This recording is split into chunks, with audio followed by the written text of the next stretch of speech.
But I remember my third day in the company, WWE. I didn't have much of a relationship with Vince for a year or so, like, hello, Mr. McMahon, how are you doing?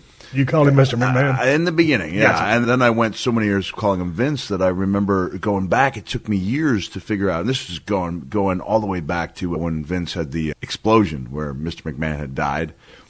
And I wasn't happy about it. And at that time, I had the stroke to say something. That stroke is long gone, but I went up to him and I said, Vince, I got a call from a soldier who really was blown up, and he was worried about you. And I got a call from a little boy who really is dying, and he was worried about you. I said, this is an incredibly poor taste. And he goes, Mick, Vince McMahon didn't die. Mr. McMahon did. And I said, do you think our audience knows the difference? He goes, of course they do. And it was right then that I realized what he was talking about, like a year earlier when we're doing, it was a live backstage interview, otherwise he would have caught it. And I referred to him as Vince, and he said, what did you call me? I said, Vince? Like, I never knew where he was going with it. Yeah. And where he was going with it was, he's Mr. McMahon. Right. And I had no idea they were two separate people. Right. So, yes, but going back to 96, I'm new in the company, and he comes up to talk to me. And he sees me putting something behind my back, like a little kid. He finally asked me, what do you have behind your back? I said, nothing. What do you have behind your back? And he pries out of my hand a book that says, Vince, it's Mick Foley. I find out in between being patched up and making the world's most awkward run-in, Pat Patterson's partner has passed away. And I went to the office he was in. He was beside himself, and I gave him a hug.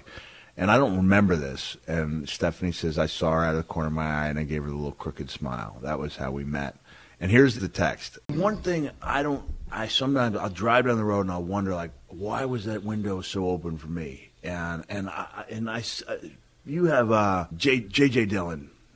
I call him J.J. effing Dillon in my book, which was really out of frustration towards Vince, because J.J. was the guy who would get on the phone with me once a year and in less than 20 seconds tell me the company wasn't looking for talent. And then I'd turn on Raw and I'd see Mantar and and I was like, what are you saying, Mantar wasn't a great gimmick?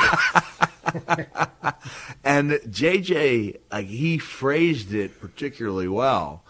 J.J. was running talent relations at WWF. But when he wrote his book, he said that Mick was fortunate to have been near the top of that wave. It was like he was calling me out on the fact that I benefited from the era I was in, and that there was this huge wave. And I just said a couple of days ago, like, I wasn't Richie or Fonzie, and you could argue among yourselves whether you or The Rock was Rich, but you were the main guys. But everyone remembers Anson Williams and Donnie Most because they were the sidekicks. Yeah. They never starred in their own show, but they were over because they were there with Richie and the Fonz. And that's the way I never saw myself as being at the top of the wave. But when that thing crashed down, I didn't understand that everyone would remember that era we were in so well. But you brought in two names a while ago when we were talking Foxy and Ralph? Daniel Bryan. No, we ain't going to talk about those guys.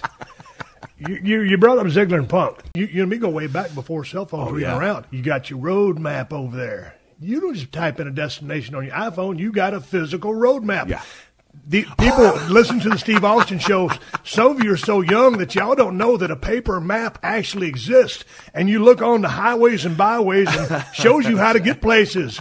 Mick Foley, Cactus fucking Jack, has a real road map on his passenger seat. You don't see them, and honestly, I don't usually travel with one, but there are times, you have to verify. You go type in your GPS, you get the thing, and then check it just to make sure it's okay. Yeah. Because I've been out there, and I'm sure you have too, where the GPS takes on a mind of its own, and you end up going a long way. Me and my brother-in-law was in a car the other day. We was going to Chico, California from Sparks, Nevada. It says hang a right on Ellis Road. It's a dirt road. Yeah. We went a quarter mile down that thing and said, hey, do a U-turn. I ain't trusting this lady in the iPhone.